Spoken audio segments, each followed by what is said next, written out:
¿Qué tal? ¿Cómo están? Bienvenidos a otra entrega de la entrevista. Hoy nos acompaña aquí en el plató de IMAX Televisión el director provincial de Hacienda, Francisco Pérez. Bienvenido, muchas gracias por estar aquí. Gracias a vosotros por invitarme. Buenos días. Pues hoy, con el director provincial, vamos a intentar dar luz a ese tema a veces árido que suponen, Francisco, los presupuestos regionales. ¿Qué está pasando? Ese bloqueo presupuestario en la región, ¿qué consecuencias va a tener para la provincia de Ciudad Real? Bueno, como bien has dicho, es un tema complejo, árido, muchas veces difícil de explicar, pero evidentemente la ciudadanía tiene derecho a conocerlo. Y bueno, si algo está ahora mismo haciendo el Gobierno de Castilla-La Mancha es precisamente pues hacer una labor pedagógica de tratar de trasladar a la ciudadanía la razón y el porqué de este bloqueo presupuestario que se ha producido. Evidentemente, la Ley de Presupuestos de Castilla-La Mancha, como de cualquier comunidad autónoma y la del propio Estado, es quizá y con seguridad la ley más importante que se aprueba a lo largo del ejercicio, en tanto en cuanto en ellas, aparte del tema numérico, del tema monetario, se recogen pues, los principales objetivos que el Gobierno intenta aprobar a lo largo del ejercicio que se trate. Aquí en Castilla-La Mancha, pues evidentemente hemos tenido las dificultades que todos conocen. El Gobierno o el Grupo Parlamentario Socialista no tiene mayoría y requiere el acuerdo con el Grupo Parlamentario de Podemos, con el que inició conversaciones allá en el último trimestre del año 2016. Esas conversaciones fructificaron en un acuerdo que se materializó, se verbalizó, se publicitó con fecha 23 de enero en una famosa rueda de prensa en la que intervino el propio consejero de Hacienda y el representante, señor gerente, del Grupo Parlamentario de Podemos. Ahí se había alcanzado un acuerdo que, como todo acuerdo, conllevaba una serie de transacciones por ambas partes.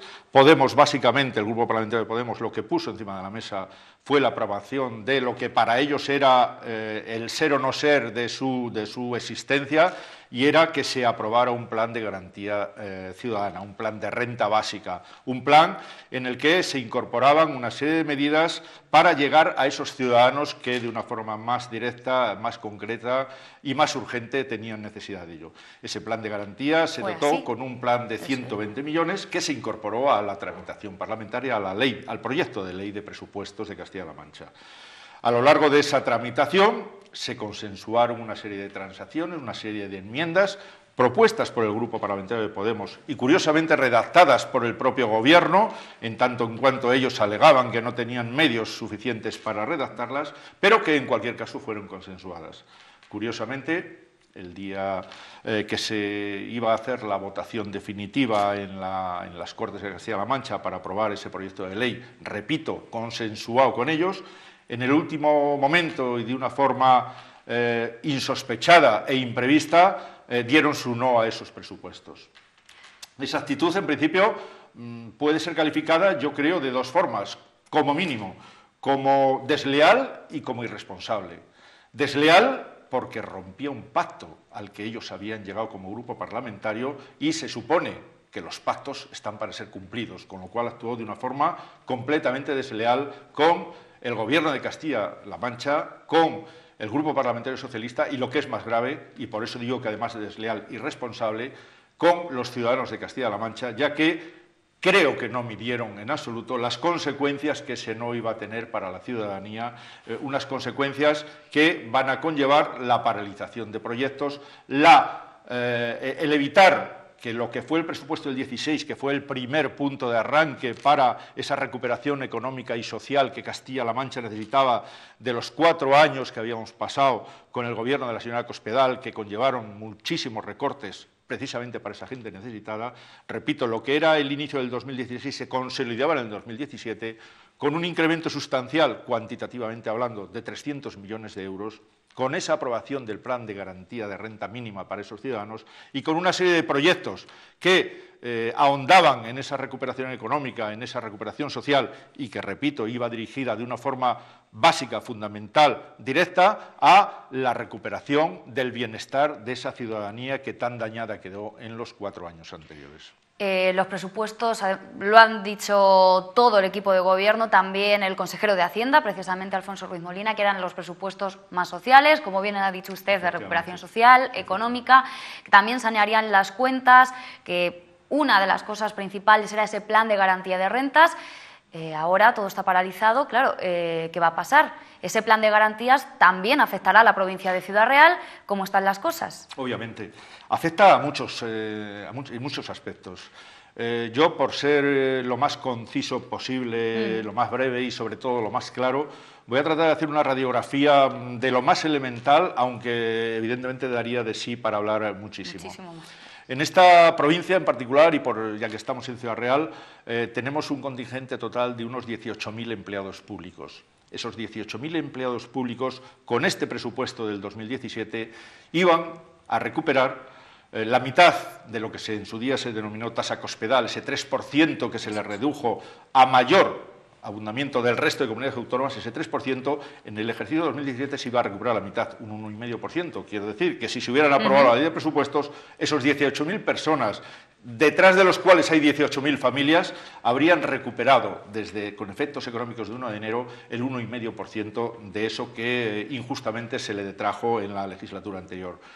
A su vez, esos 18.000 funcionarios van a tener una subida, si los presupuestos generales del Estado se aprueban, como son de obligado cumplimiento, van a tener una subida de un 1%, que tenemos que hacernos cargo de ella. Pero, evidentemente, como estamos en situación de prórroga, nos referimos a los presupuestos del año anterior, eso significa que ese 1% de subida lo tendremos que detraer de otras partidas presupuestarias que, evidentemente, se van a ver mermadas como consecuencia de la oferta de empleo público, el incremento de empleo, la mejora de calidad de servicios que cualquier oferta de empleo público lleva, va a quedar paralizada como consecuencia de esto. Es más, nos vamos a ver en la dinámica de que, por poner un ejemplo, más de 400 maestros que han sido contratados con el único objetivo de reducir las ratios en las aulas, pues nos vamos a ver comprometidos para que esos contratos, esos 400 y pico contratos de maestros interinos puedan verse prorrogados. Tema de sanidad.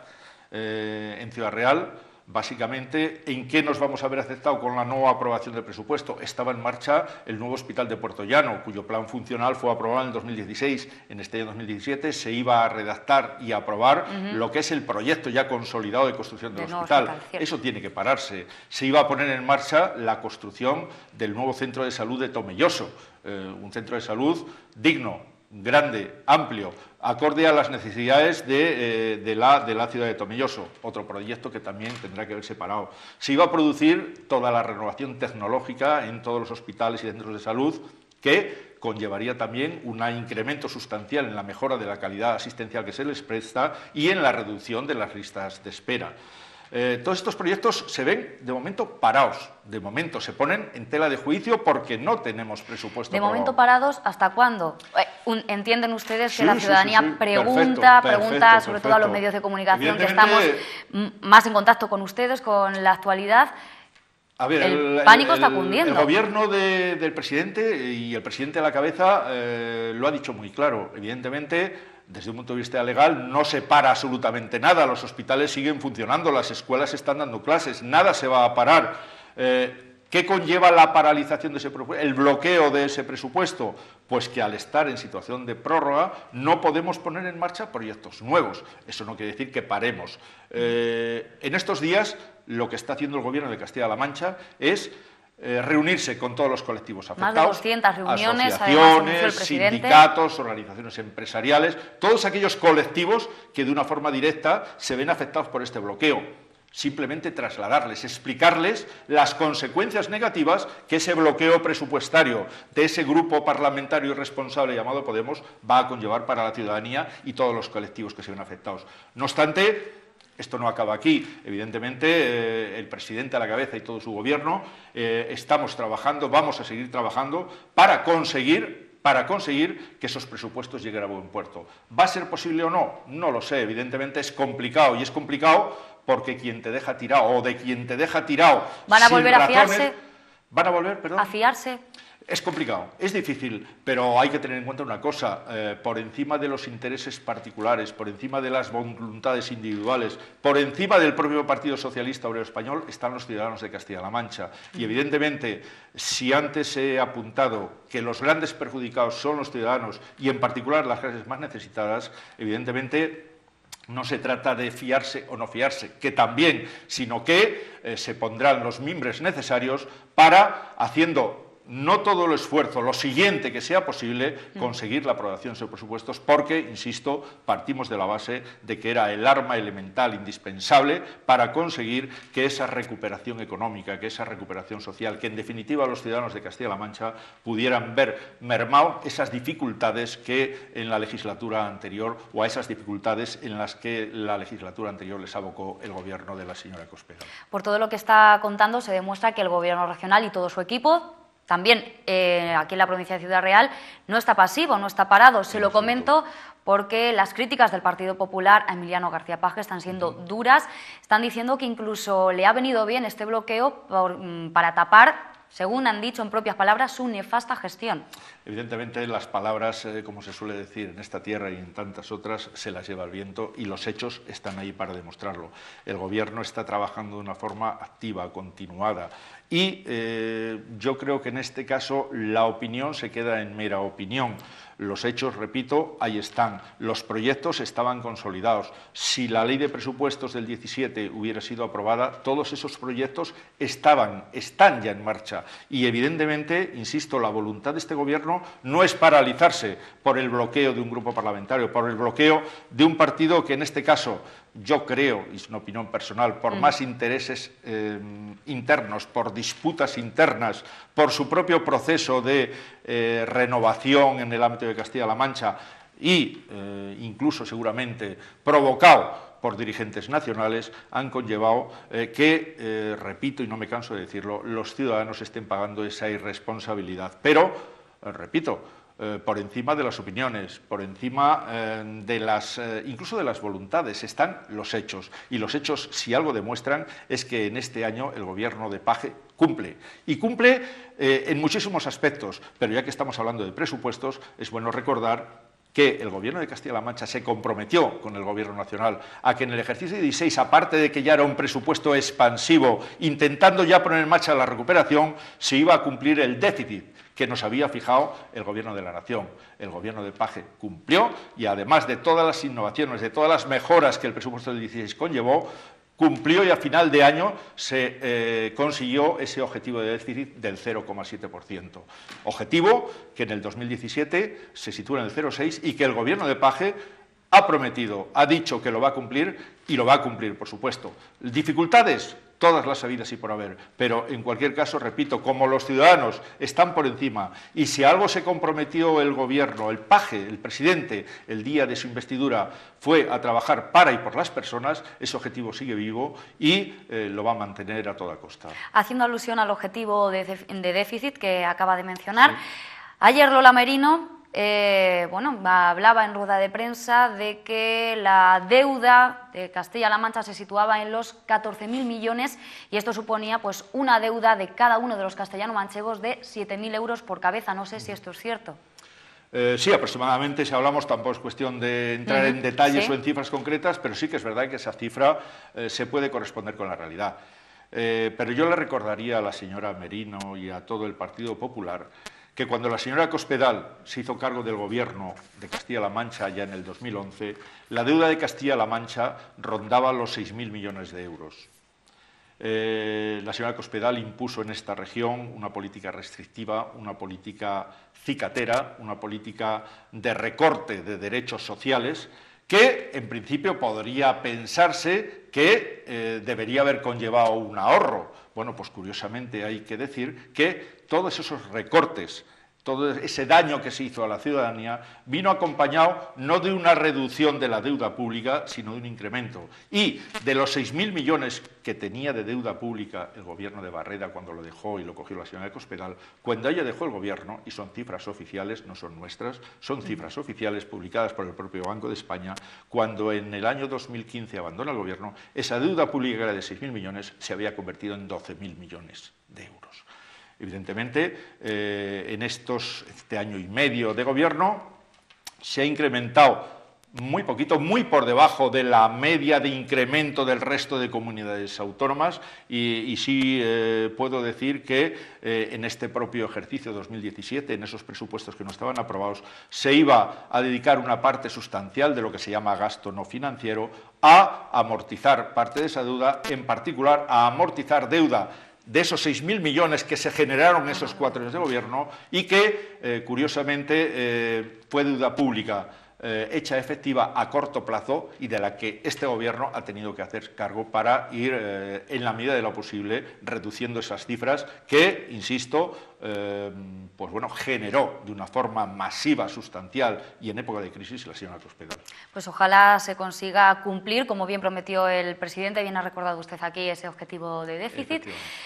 Son conscientes, supongo, de que la ciudadanía cada vez pues, muestra más hastío con todo lo que está pasando hacia la política, pero especialmente le tienen como respeto a Hacienda, al área que usted dirige aquí en la provincia. Sí, yo creo que es un tópico ya, pues bueno, histórico, ¿no? Parece que cuando se habla de Hacienda, permíteme la expresión, parece que viene el coco, ¿no?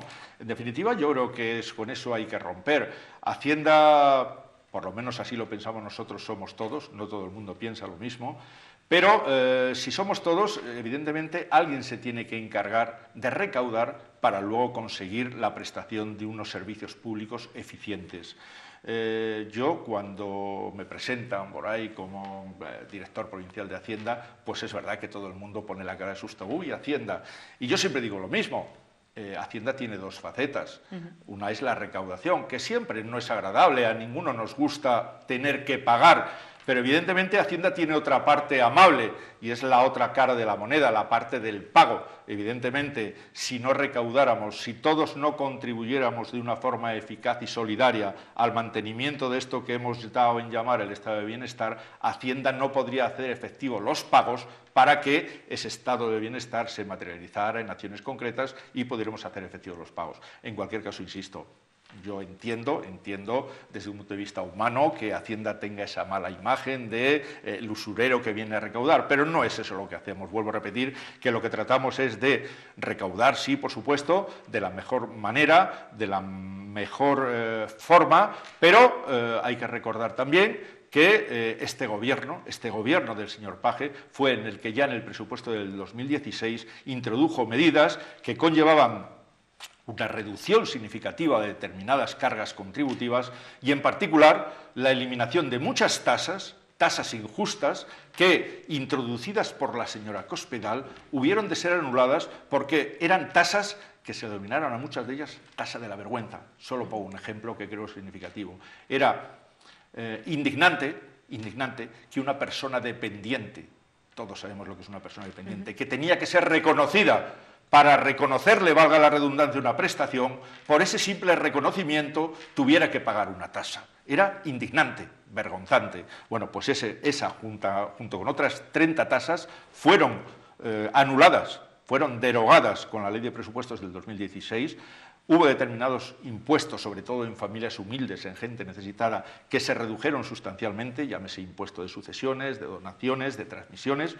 Y, bueno, con todo y con eso, repito, estamos en una sociedad que pregona su solidaridad, que necesita la solidaridad de que todos contribuyamos en la medida de nuestras posibilidades, los que más tienen más, los que menos tienen menos, para conseguir que ese trasvase de rentas haga que el techo de igualdad se vaya igualando, permíteme la redundancia, para conseguir que justamente lleguemos a ese objetivo de una sociedad más justa, de una sociedad más ecuánime, una sociedad más solidaria, en definitiva, un bienestar generalizado para la mayoría de los ciudadanos. Le iba a preguntar que qué balance hacía de la gestión del consejero de Hacienda, pero con lo que acaba de decir, supongo que muy positiva. Evidentemente, y permíteme la licencia también, Por es favor.